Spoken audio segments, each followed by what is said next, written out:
Welcome to the Business Buyer Diaries. My name is Nathan Platter. I'm a full-time employee, and I bought a business.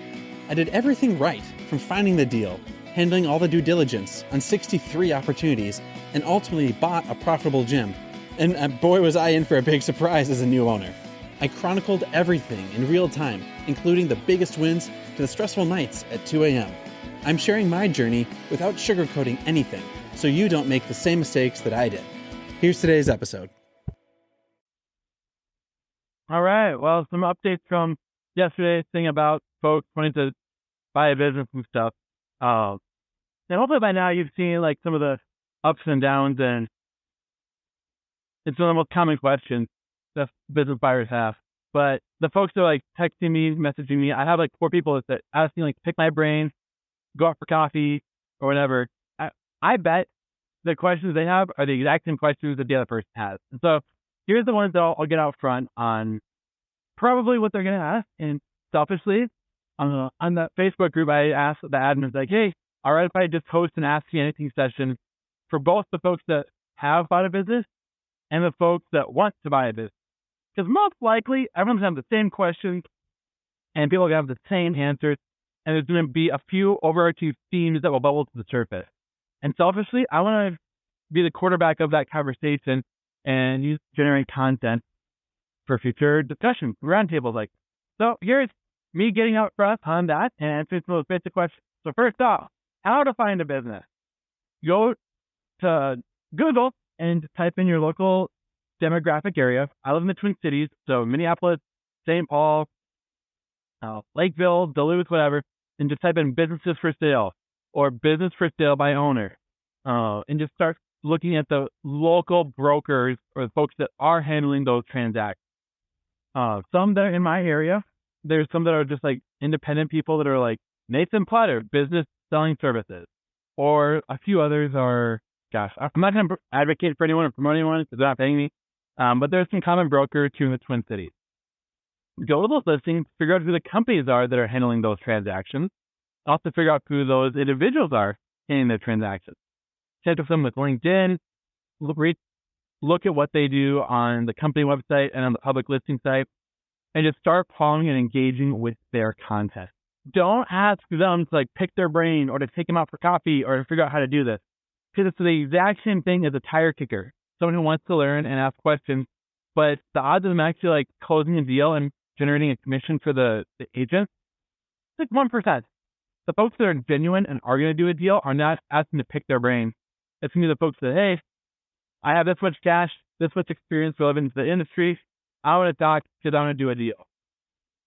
And so you need to be an action taker or learn off to the side so that by the time you connect with them, you're able to do that. So you have to do some legwork. You have to do some sweat equity to figure out who the players are, who the companies are, and figure out what you need to get qualified. From there, additionally, once you have a deal on your radar, how to get a loan. You're going to need 10% equity injection and additionally from working capital. I was able to buy my studio for like 8%, but the seller had to carry 12% note on it. And so all in, you're going to need 20%. It's going to come from somewhere. And the broker or the agent are going to have to convince the seller, and you also convince the seller, for the seller to carry some of that equity injection and not get paid out right away, but at some point down the road. So cheapest case scenario, 5%. Like, there's no way you can get into a deal for like no money down. The folks that do that are selling you courses or masterminds or classes, and you're going to end up being about 10% into a deal anyways. So you can buy a business for zero money down, but you have to buy like the $30,000 course to learn how to do it. Well, you're still at the same amount of money anyway. So you may as well put it into a business instead of into education materials. They're going to tell you the same thing that's out there for free, like this. Initially, from there, once you have a deal under contract, meaning you have a signed purchase agreement, you're going to start talking to lenders. How to get qualified with the lender. They're going to ask the same questions over and over. You have to fill out a personal financial statement, a PFS, and that's going to basically list all of your net worth and your liabilities. If you have a house, great. What's the house worth? Cool. $500,000 house. Awesome. How much of that is a mortgage? $480,000. Okay, good to know as well. Do you have any credit card debt, student loan debt, auto loan debt? Do you have any assets, like a 401k, IRA, brokerage account. What do you have liquid? It's all going to go into the spreadsheet. You then also have to assemble a business plan. You have to assemble projections and financial based off the current item. You're going to have to have a copy of the current lease, payroll history, bank statement, tax returns, both for the current business and for your personal historical tax return. Credit statement, your FICO score or whatever, like what is it, like freecreditreport.com, myfreecreditreport.com, like I remember what it is, but you can get your credit report for free every single year. This is all to get underwritten by the lender. It doesn't matter if you and the seller want to do a deal together. If the bank's not going to loan you the money, the deal is dead. And the bank's not going to talk to you until you have a deal signed by the buyer and the seller. So your job is to convince the seller that you are a worthy buyer and you are the buyer who will close on this deal. Not that you're capable of it, but that you want this deal. You want this business. You want this opportunity. You want to close. Not you want to learn. You want to see the things because you're just going to get generic info. So that's it. So folks are saying, well, how big of a business did I buy? What's my first business fee? Well, do you have relevant industry experience? You'll probably need that if the broker is going to even talk to you, if the bank's even going to lend it to you. So you need to be able to translate your skills into that thing. If you've been a construction manager and you want to buy a Dairy Queen, it's going to be a tall order to convince them that, like, hey, how does your construction knowledge translate into food service? You're going to have to bridge that gap. And if you can see how they connect, you have to write that out in a cover letter / resume, like a personal letter. Explain like, hey, I know how to estimate a budget. I know how to order materials ahead of time. I know how to handle my inventory cycle. I know how to handle $15 an hour wage construction workers. Here's how that would translate to high school wage hourly workers. I know how to plan inventory that's going to spoil or that's going to hand over because in the construction project, this is going to expire for much time, just like food and ice cream and french fries spoil if you don't use them. I know how to manage a 90-day cash flow cycle. I know how to handle the purchase orders for my experience. You have to bridge the gap on how your background works for this opportunity because they're not going to do it. Unless you're an auto repair technician and you're buying an auto repair shop, you got to spell it out. You got to spell it out. Black and white, how this is going to work. Along with all that, how do you find deals? You're going to have to start off by looking at Biz Buy Sell and other broker websites and networking, telling people exactly what you're looking for. Hey, I've worked in an auto repair shop. I'm looking for a 3 to 10 bay repair store that's doing between $700 and $1.5 million a year top line revenue. I know how to fix cars. I've handled the parts ordering. I also know how to work with vendors for tool inventory. And you have to bridge it out on what you're looking for specifically. Don't just say, hey, I want a business that makes $100,000 a year profit. They will know that you're a phony and they will just ignore you. But if you at least start with detailed criteria, then let them figure out, okay, like this cat's serious. He's looking for this and this. I have a dent and collision center. It's not an oil quick lube service, but I mean, it's dent repair. Maybe this guy will check it out. If you show that you're focused, engaged, and qualified, they'll probably loosen up the criteria because they know that you're legit. From there, going through underwriting, you got to convince the lender that you're a worthwhile borrower. Working your credit. There's plenty of credit repair content out there. I'm not going to give you that info because I'm not as smart as other people out there that know how to do it. What else? What kind of revenue numbers or minimum deal size should I be looking for?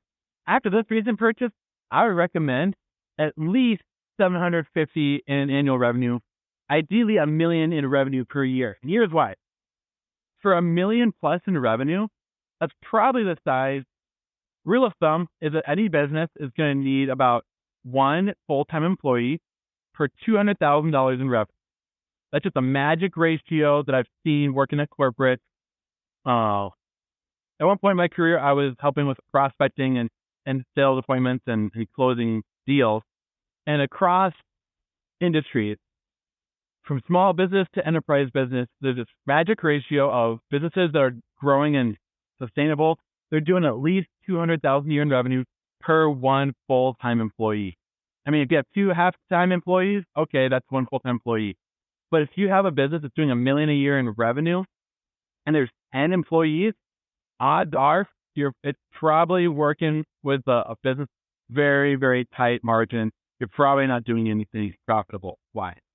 If this is supposed to be a passive thing for you, you need to be able to pay for a full-time manager to run 90% of everything, and you can pay yourself a little something to not be fully engaged day to day. Right now, my business does $500,000, $600,000 a year in revenue, and I'm depending on one full-time manager and a couple part-time managers. And even taking like a $2,000 a month draw, $3,000 a month draw, like business is losing money, and that's not cool.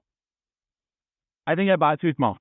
And this is a fine business. It gets the traction going. It helps me get into the business ownership space, but it's too tight. $600,000 a year in revenue is just too tight. Let's pretend this is a completely different thing, like a construction company or like a home remodeling company, like where they renovate kitchens. $600,000 a year in revenue. We'll just say that's 20 construction jobs. A lot of that's going to be material, and then it's going to be labor. 20 construction jobs, that's 2 jobs at a time. That's at least 2 people per project in 2 locations. That's 4 people making $25 an hour. If one person makes $25 an hour, that's $50,000 a year. That's $200,000 a year, right then and there. And then materials is going to be an additional $300,000. That's $200,000 in just like minimum wage construction, plus $300,000 materials, and I'm getting a manager to handle all that on top of that. So $500,000 just for materials and labor. It doesn't even include fixed assets, trucks, equipment, insurance, and anything that's going to pop up. Like right now, you're losing money for a construction company that does $600K in revenue. Like unless you're working in the business, you're losing money. I think moving forward, I would need something that's doing $1 million a year plus in revenue, because at that size, the seller is probably more of a manager, regional director type role, and they're not actively involved in the business. And right now, if my manager were to leave, I would be scrambling. I would need to find someone quickly and competently to get plugged in and to be onboarded. And it would be a rocky start. It would survive, but it'd be rocky. So it has to be subject to at least $1 million a year in revenue, so that I'm able to afford to fill all the people holes in the business model. And that's what I recommend people do. If you're trying to create your business ownership resume, I'd say be okay with something that's like a minimum $500 a year or more, unless this is going to be like a full-time job for you and you want to make like $60,000 a year plus in paying yourself. For a lot of people, it's not going to be worth the headache. If you can make $30 an hour, probably doing your day job, and to be a business owner doing the same thing, like a home remodeler. Now you have all these liabilities and exposures, and it's not going to be worth your time. So that's minimum deal size. I would recommend that one. I'd recommend go for $1 million a year in revenue. If you have never owned a business that like proves you know how to do payroll, insurance, job scheduling, people hiring, firing, let yourself go down to 500 so that you can build that resume. But if you've already done that before, I'd recommend $1 million a year. That's how to find the people. It's how to get underwritten. In prior podcasts, prior episodes, I've already talked about how to start networking, getting plugged in. Meet with lenders, meet with business owners, folks that don't pick brains. Figure out how you can advocate for them. Whatever your background or your skill set is, bring them like, hey, I'm a home remodeler. This is really cool technology, a new way to do flooring that I'd love to tell you about. Selfishly, I want to hear what it's like to own a garage door repair company. I want to ask you about that selfishly. That's what I want out of this.